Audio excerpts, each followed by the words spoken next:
All right, welcome to another live edition of Blacklisted Radio. It's the first day of October 2017. I'm your host, Doug Owen.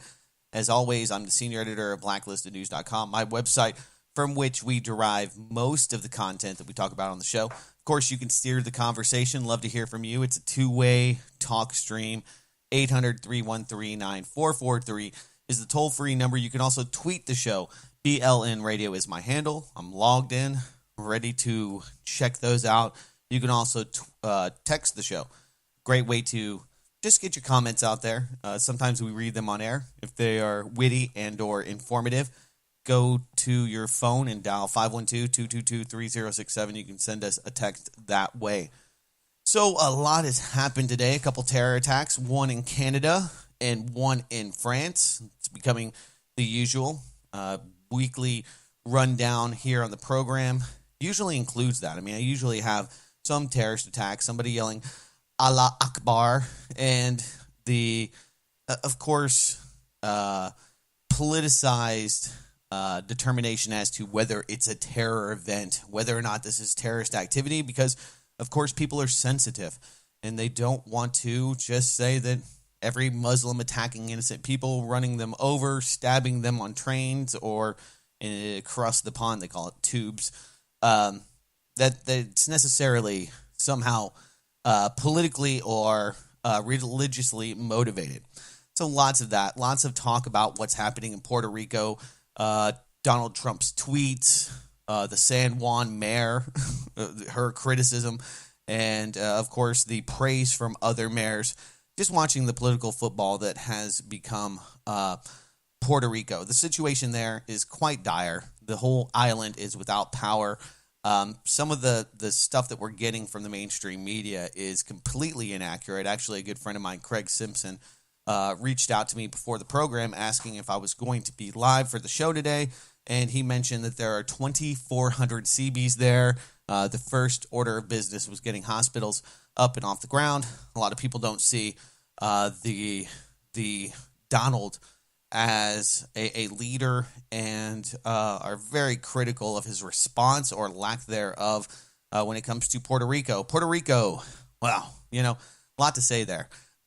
Bankrupt, the bondholders have reached the saturation point, and one of the solutions, of course, for the vulture capitalists that are out there is that they lend more money to Puerto Rico. Puerto Rico can't pay off their bonds. Some would say, I would say that upon issuance, they were somewhat fraudulent. The ability for the Puerto Rican people, by and large, to pay those back is just impossible. So more debt, that's one of the options. A lot of the Puerto Rican officials in government have been very critical of that, obviously. Borrowing more money that you can't pay back doesn't seem like a good idea to most people. So whether or not Trump is doing enough, I mean, Puerto Rico's, one of these islands that gets screwed. They're forced to use the dollar. They're like this quasi-state of the United States. They're is it a protectorate? I think they're a protectorate or a one of those islands we occupied. They have a governor. They have a political system, but it absolutely has no representation in Congress. They have a congressperson, for better or worse, we've talked about on the show. Their vote doesn't count. So, I mean, they pay taxes. Talk about taxation without representation. A lot of things to say about the place itself. I've been to San Juan, Cape Vegas, when I was in the military. It's a beautiful island. It's an absolute tragedy. Great people there, and I just, my heart goes out to all of those affected in, Barbuda, Cuba, all of those places. Hurricanes are a massive devastation. One of the problems is that we live in coastal cities. Going down to Rockport, Texas, a few weeks ago, I mean, you see the devastation from the hurricane, but you look at the beaches and you realize that they have been rejuvenated. I mean, the actual sea looks great. Blue water. It's just like forest fires. I mean, they do rejuvenate the sea, the land, the beaches. Unfortunately, a lot of people live there. And that becomes a human tragedy. So I'm kind of, I feel bad for those people. I mean, actually, my father has a coast house in Matagorda, Texas, and he was raised there. I spent most of my childhood on the Texas Gulf Coast, and if you live on the Texas Gulf Coast or anywhere on the coast of the Gulf of Mexico, you probably hear lots of war stories and tales of hurricanes. The one that devastated most of the region, that he lived in, was Hurricane Carla back in '61. And they were not ready. One of the things that we have today is modern technology. But that is lacking in Puerto Rico.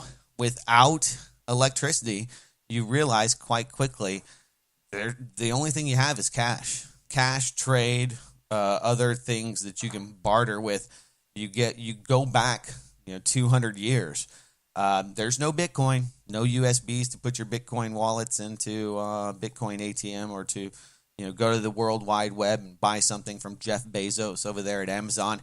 You're quite limited quickly to what you have. So interesting scenario, and people learning how to delve into the wild, into this world where the modern conveniences, air conditioning, hospitals, although most of you wouldn't consider that a convenience, it would be a necessity. Those things just, turning off one day. A lot of people think about, the potential for that inside of the United States, whether it's an EMP or some other, natural disaster, Yellowstone blowing up, California breaking off the side of the U.S. These kind of things may happen, could happen. It's a foregone conclusion that they will. The question is, where will you be when it happens, and when will it happen? Obviously, is the bigger question. So, Trump, did he do enough? Is he not doing enough? Or I do think that the tweets don't help, and they just become obfuscation, and gives low-hanging fruit to the mainstream media to be critical. They already hate him, so it's pretty easy. He gives them a lot of ammunition when it comes to that. So, Puerto Rico out of the way, let's talk about Spain. Another beautiful place that I spent. I didn't live there. My friend actually lived there. I visited at least 4 or 5 times. Been to Barcelona, been to Palma de Mallorca, been to Magaluf. Spain's one of the prettiest places in Europe, in my humble opinion. One of the few places that I would like to return to. I've been through Italy, been through most of the Mediterranean, and all fine countries in their own way. But Spain, it had a really American feel to it, if that makes any sense. It was very Western, very you could transplant yourself from here to there, minus the language barrier. You'd feel like, hey, this is somewhere that I recognize. It's a warming place. The people are great, and we saw violence in the streets today. Over 761 people. That number probably rising into the 800s, maybe even 900s, were brutally attacked by the central Spanish government. The Catalonians. This is absent from the conversation and almost all of the news that you're hearing about Catalonia, other than watching the fascist police state beating down people that just wanted to go to a somewhat ceremonial referendum that the central government had already said was not only illegal. I guess that's pretty telling in and of itself, that having a election, though disregarded by all central government, and I'm sure we'll talk about some of the differences or some of the nuances with Brussels and what's happening in the EU and what that would mean for the European Union. But the brutality, the storming of polling stations, stealing of ballot boxes just seemed unnecessary and archetypal as to why people in Catalonia want to be free of the Spanish central government, the EU, and have their own autonomy in their northern region. So if you're not familiar, the region has a population of about 7.5 million people, has its own distinct language, culture, much of which was suppressed under Franco, who was the 4-decade holding fascist, or as Wikipedia called him, a conservative monarch that ruled over Spain. During that time, he was very, very heavy on the suppression of the Catalan people. So anyway, Catalonia has maintained this distinct identity for centuries. Some parallels would be maybe the Ukraine with the east and western regions, maybe Kurdistan, which we'll talk about. There's definitely parallels there with these semi-autonomous regions. But they actually have a lot of autonomy. They have their own police officers. They have their own government to a certain extent. And they've been vying for more and more independence. One of the real reasons that the Catalonians, or the Catalans, it's the proper way to say it, want independence was the dissatisfaction with central government. It gained momentum as a result of the 2008 to 2013 economic crisis that saw skyrocketing unemployment, harsh austerity measures being imposed, and people are seeing the massive amount of cronyism and government fraud that we've talked about a lot here by financial officials. Of course, the king and the princess there had this whole row and stealing money from the central government. You have this kind of ceremonious royal family they do have more control as far as politics than a lot of other, wink wink, non-controlling families like the Windsors, if you believe that. But anyway, so people saw what happened with austerity, with the IMF intervening, the crony capitalism that profited, I hate saying it, but the 1%, the rent seekers, those that were lending money to the financial institutions that were then hoarding it and not giving it to the people. So anyway, the dispute between the Spanish government and the Catalonians is come to a boil. They've been. This isn't the first time. Back in 2014, Catalonia tried to hold a non-binding poll, but was blocked by the Constitutional Court. This was followed by an unofficial poll where some 2.3 million Catalans voted, 80% leaning towards independence. If you believe the Catalan government, 93% of the 50% of people in Catalonia that voted wanted independence in this referendum. It brings me back to that famous JFK quote: "Those that make peaceful revolution impossible make violent revolution inevitable." And that's what we're seeing there. So you're going to see a lot more violence. Interestingly, I wondered, and somebody actually asked me today, do you think that we're going to see an Operation Gladio style push to create tension and strife through terror attacks, maybe in Catalonia?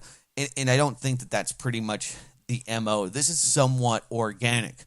Now, let's go a little bit south and talk about what's been happening with Kurdistan.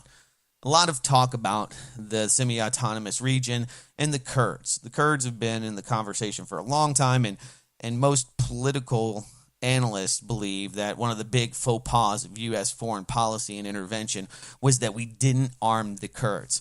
Well, back in May, officially, we started arming the Kurds. Some of the $2.3 billion that the Pentagon cannot account for, it's wrapped up in the $7.2 trillion that they lost just recently. I mean, I know some of you are going to correct me and say, "Doug, they've lost trillions." That's true, but They have now admittedly, and I'm sure they've been arming the Kurds and helping them fight the PKK for quite some time. I mean, the U.S. Has, been a formidable actor in the region for quite some time. So what's happening? Kurdistan, if you look at it, is this region that somewhat occupies Iraq, somewhat occupies Turkey, somewhat occupies Syria, all throughout the Middle East. And its borders, depending on what map you look at, are in this kind of centralized area. Now, part of the Koch, Exxon Mobil, Israel plan, some of you may know of it, P2OG, was a plan to partition Iraq and Syria. Now, what we're seeing in Kirkuk and in place in Iraq, where the central government is going directly after the Kurds, bringing in the military and the like, they are, number one, very rich oil regions. Kirkuk is one of the better regions in Iraq and in Turkey as well. Syria has a lot of vested oil and mineral interests in these regions, and none of these central governments would like to see it go out of their taxing districts, if you will, or out of their borders.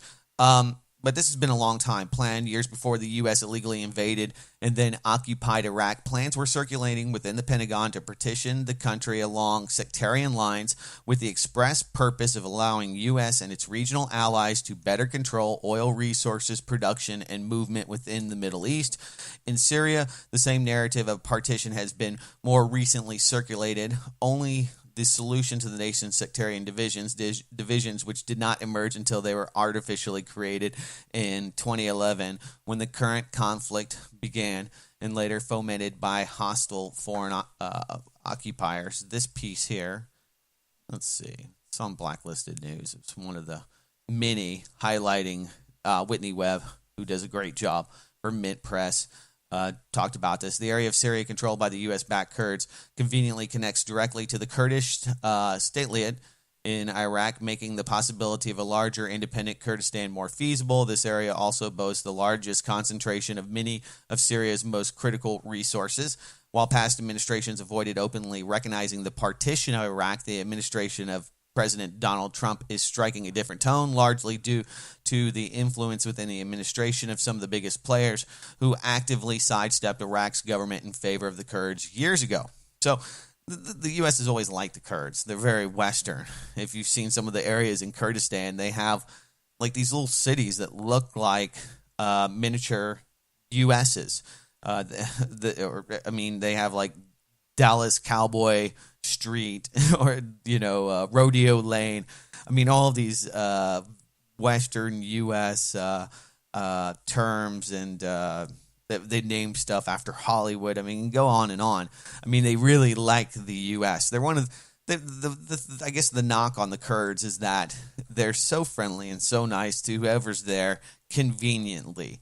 If you're occupying, don't kill us. We love you. I don't care who you are. Yes, sure. So when the U.S. goes in there with, strategic bombers and drones and, thousands of troops, they're more than happy to acquiesce to a Western culture. And they are somewhat more Westernized, not nearly as religiously driven as many of the, fanatics that the U.S. has employed and empowered in other regions. The Kurds are always kind of like, hey, man, we're cool with that. We'll do this, we'll do that. Well, anyway, Kurdistan is a bigger plan. We'll talk about how the U.S., Israel, and others plan to capitalize on this new region. It's here, and a lot of people haven't talked about Donald Trump's foreign policy, and we should. Quick break. Back on the other side is Blacklisted Radio. Yeah, just talking to Ken in the break. If you'd like to talk to Ken, 800-313-9443. The illustrious man behind the glass here, producer of Blacklisted Radio. Ken will take your calls, and he'll talk to you about stuff. He said, where do you think all this race stuff is going here in this country? Of course, all the racial what would you call it? Identity politics, race politics, people trying to make a huge mound out of a molehill when it comes to just these protests. I think the racial tensions, and there's a lot of people, myself probably included, that believe that central government, especially the U.S. government, has done a good job at using these divisive tactics to keep all of us forgetting that there's a lot more in common with me and my black next door neighbor than there is with me and Donald Trump. He might look a little bit more like me. I'm not quite as orange. He might say a lot of things that I like when he's running, the campaign. I liked a lot of the stuff, the anti-war stuff, the criticism of all of the follies of U.S. interventionism, colonialism in the 21st century. I enjoyed a lot of that stuff, but we'll talk more about his actual policy, who's making that policy as we move forward. A lot of other things to get to, but I do have a good piece from the Daily Bail that kind of addresses that, Ken. I think you'll enjoy it. It's a reminder to all of us, kind of some of the absurdities that we now see. Like, I'll just mention it briefly. I shouldn't, but I will. Melania Trump sending some Dr. Seuss books to a library, and the librarian having to virtue signal that Dr. Seuss is racist, and that the Who's and the Grinches and all of those characters are they're white supremacists, and they're very bad. And Dr. Seuss himself, who I'm not a huge fan of the books. I think they're kind of weird. Some of the stuff I look at. My mom, she loved it, and she gives me all the books to give to my sons. I'm like, these things are somewhat kind of creepy. Anyway, Erdogan claims Mossad played a role in Iraqi Kurdistan's independence vote. So the Turks are, Turkey, of course, is on a path to dissolving quite quickly along sectarian lines. Once a very moderate ally of the United States, pretty moderate state. I mean, I've been to Turkey, I've been to Izmir, and back in the late 90s, people were, you didn't see the madrasas and all of the very, very hardcore religious iconography in public, really. I mean, people, I would say they're Western. I did see women wearing pants, things that are pretty taboo in places like Saudi Arabia. But today, with Erdogan post-coup, still questions around that, whether he did it or not. It doesn't matter. The result was a huge roundup of anyone that was in opposition to Erdogan and his central government. And we're talking about 50,000, 60,000 people rounded up: judges, teachers, professors, students, just about anybody that had put their opinion out there. One of the things that's devastating about free speech is that when you have to, talk to the guy that's determining whether or not you go into that room with 500 people being sodomized. I mean, just some of the horrible things that we saw in the pictures and the reports, even if only 1/10 of it's true. And I think most things that we see on the media, 1/10 of it's true, is horrific. He's definitely playing a lot of angles. One of the allies, good ally of Turkey, was Israel. Mossad has definitely helped, and I would say probably instrumental in the coup itself. I would just go out there.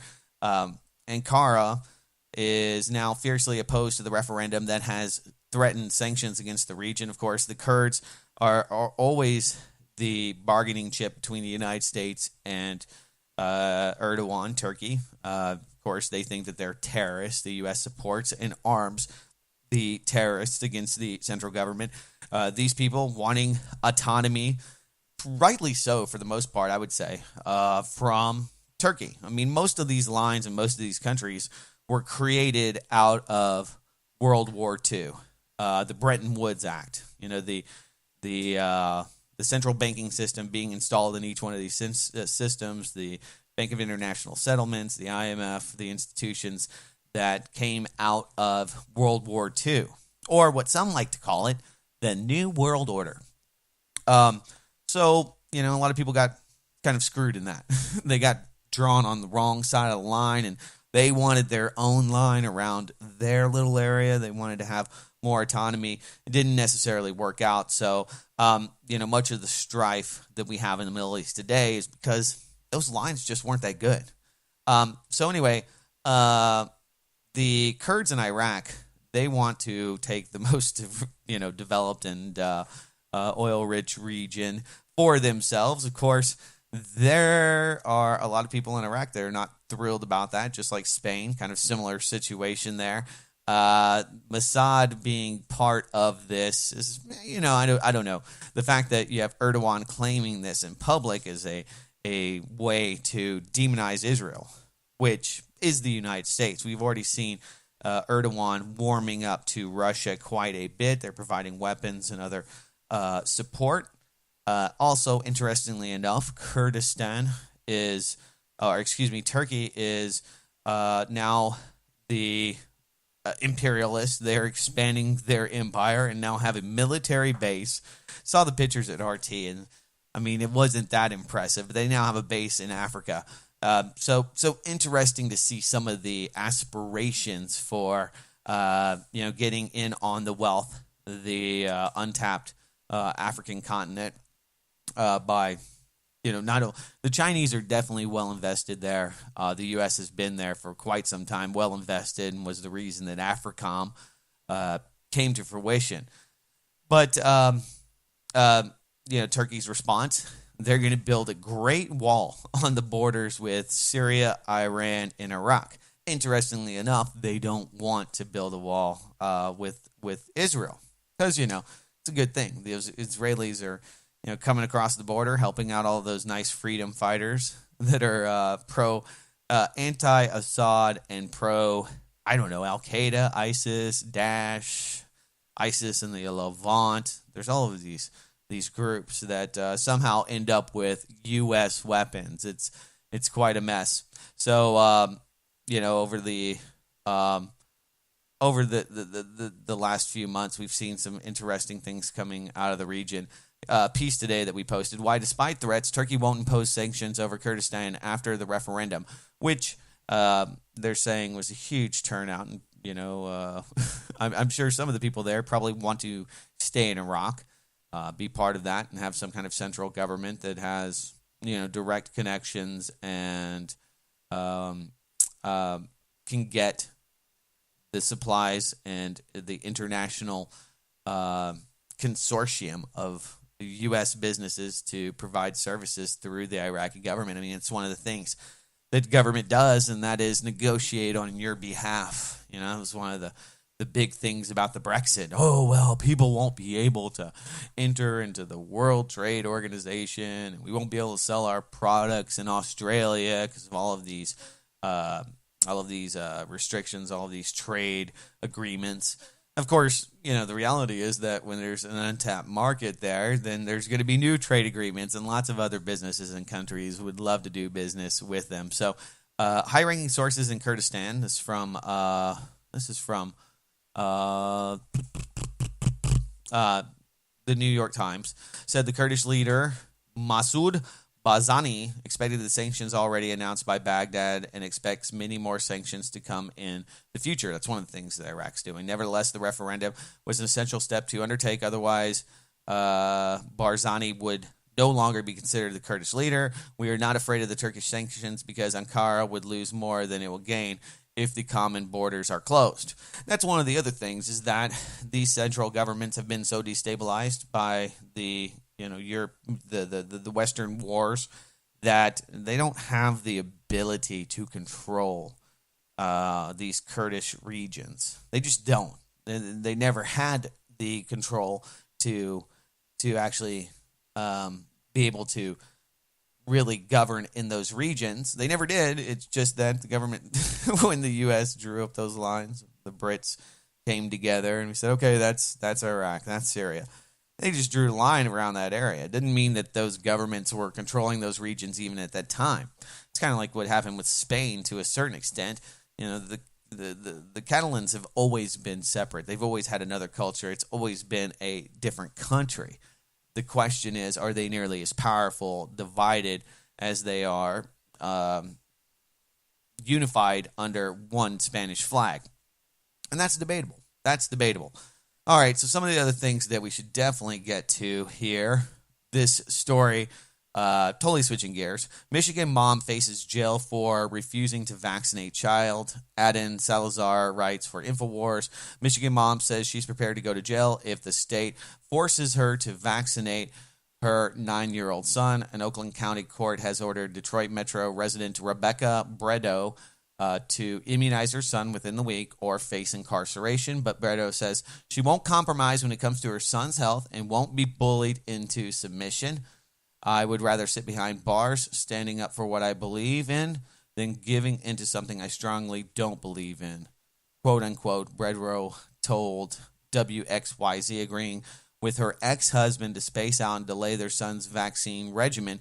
Bredo learned about the potential for adverse reactions and concluded Michigan's vaccine waiver medical exemption was the best course for her child.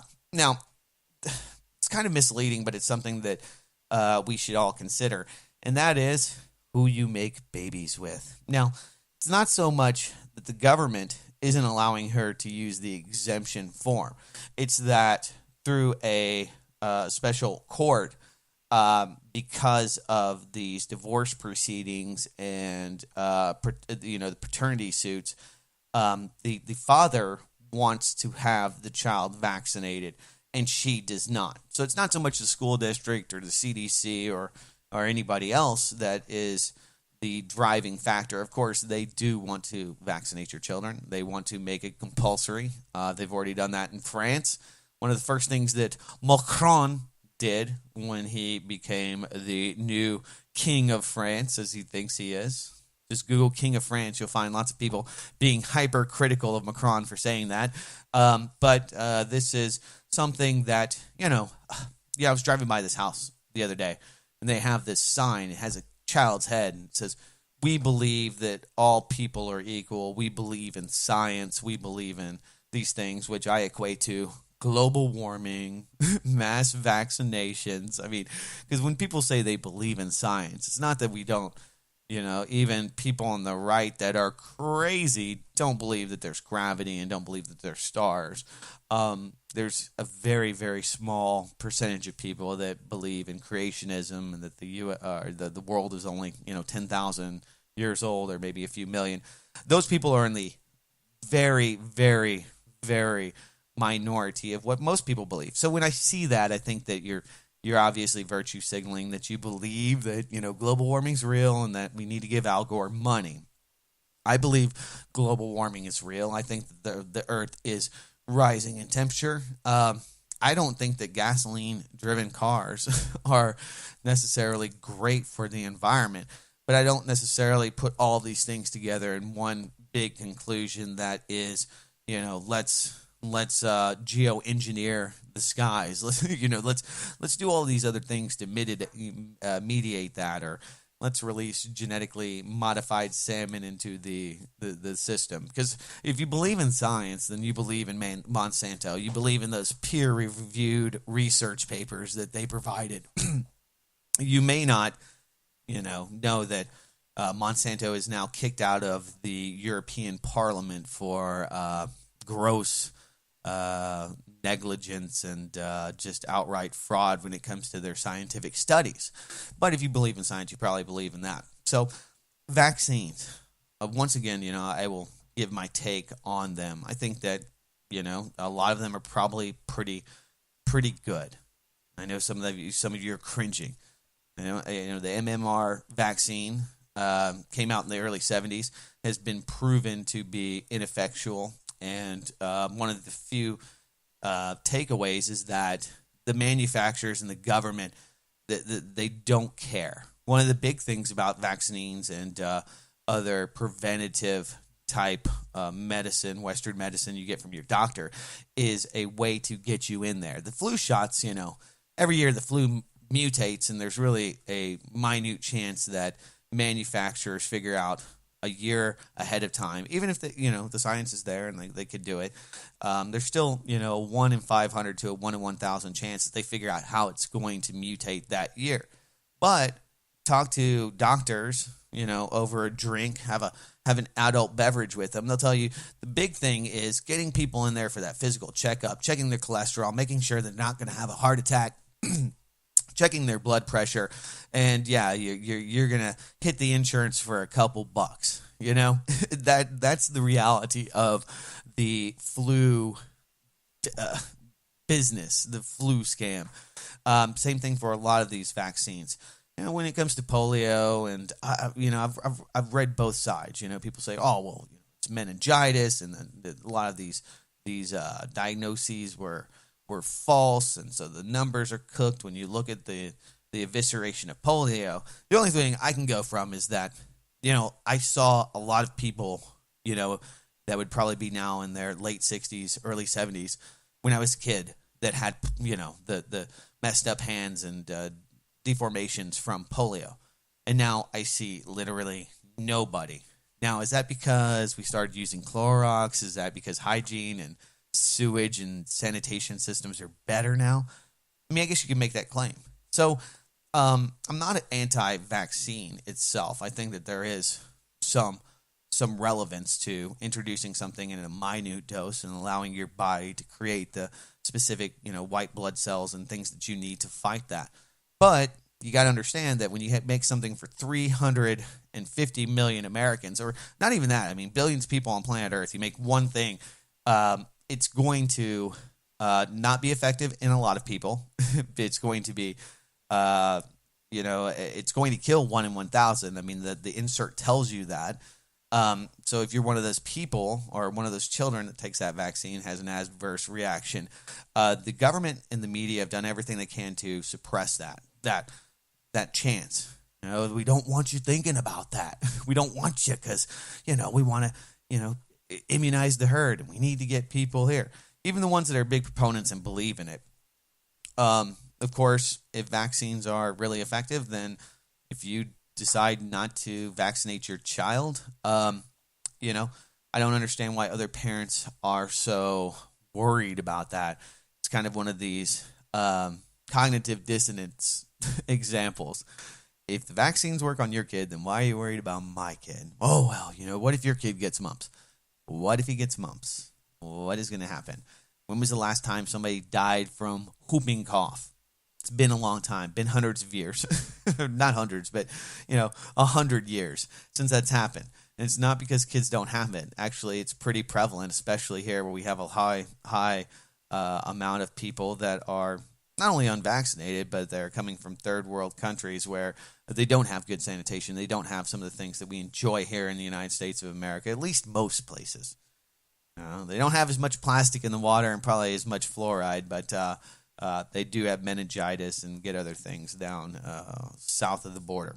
So, when it comes to the vaccine debate, it's really about the choice whether or not you want to put something into your body.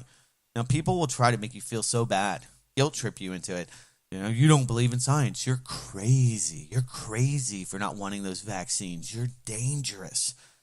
If you say, well, my kids, this is usually what happens. Healthy kids probably don't have that many adverse reactions. And I've talked to plenty of parents that have vaccinated their kids, and they will attest to it not having an effect on them.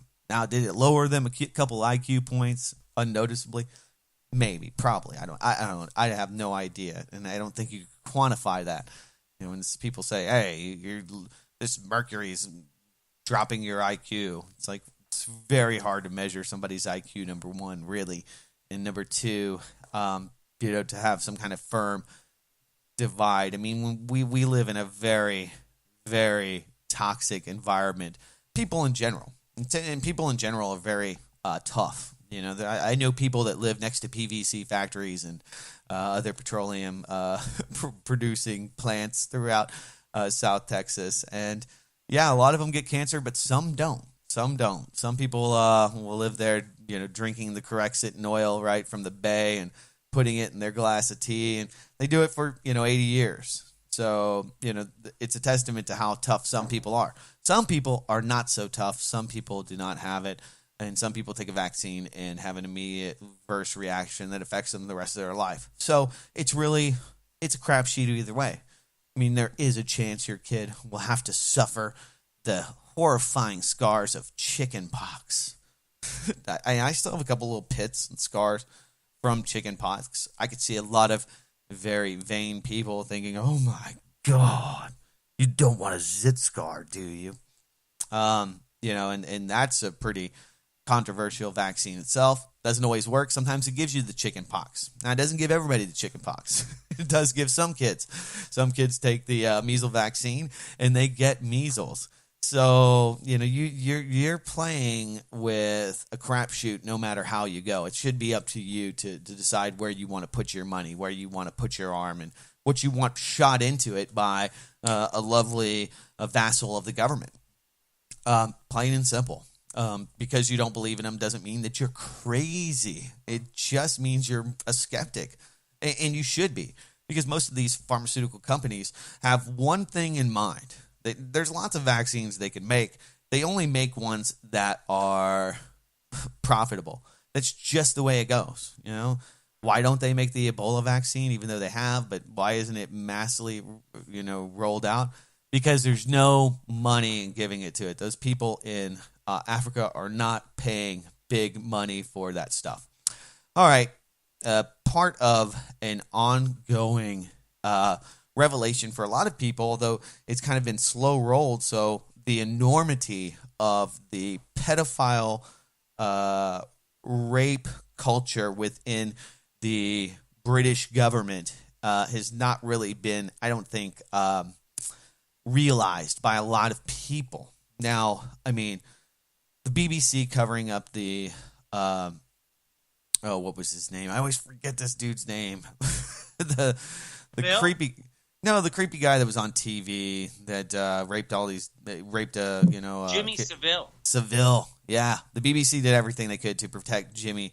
Even other pedophiles within the government. Madeleine Albright covered up for her. I think one of her prime ministers. I mean, you Google it, British prime minister pedophilia. You just get more stuff on Google than you really want to read. Well, another revelation that's going to be completely absent from the discussion here in the U.S. for sure. UK Prime Minister Ted Heath, pedophile, raped at least one boy among 42 similar criminal complaints. This came out of the London Independent today, this morning, Sunday.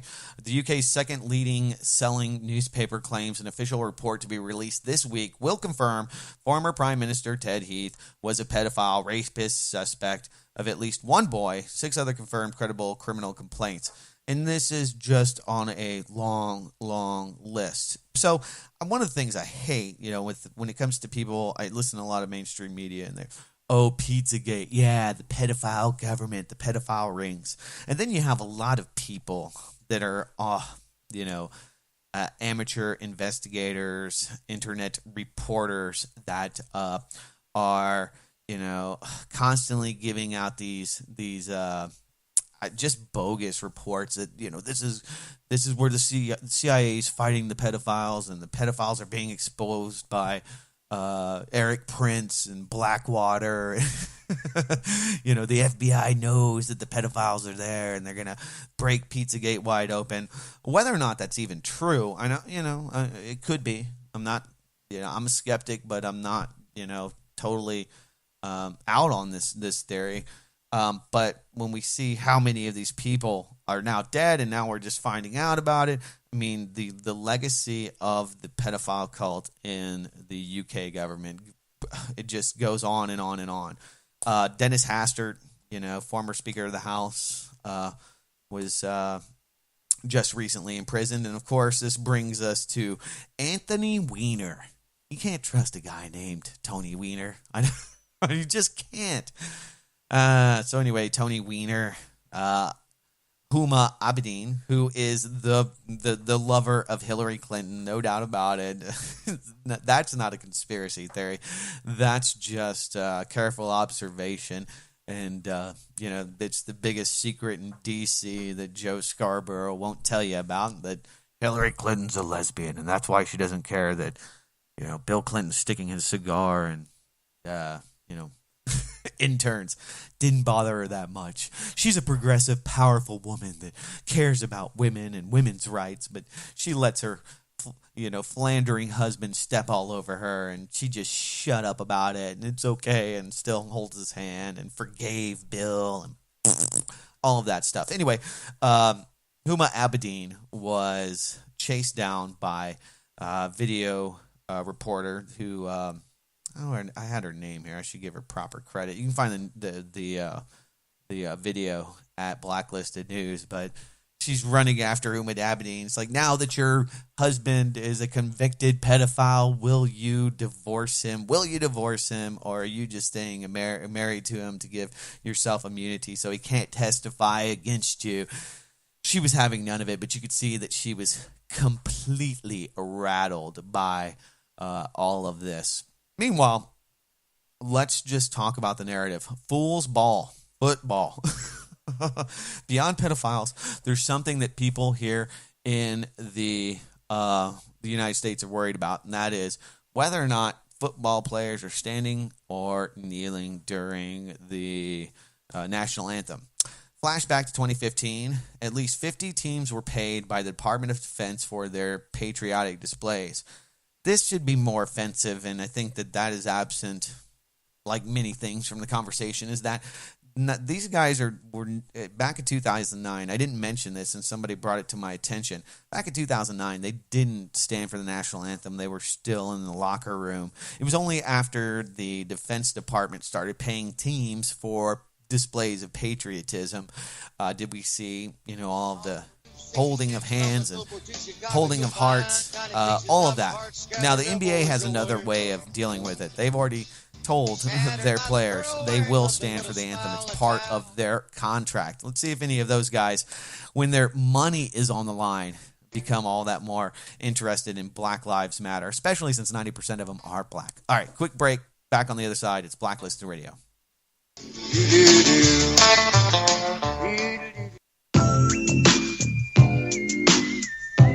All right, welcome back.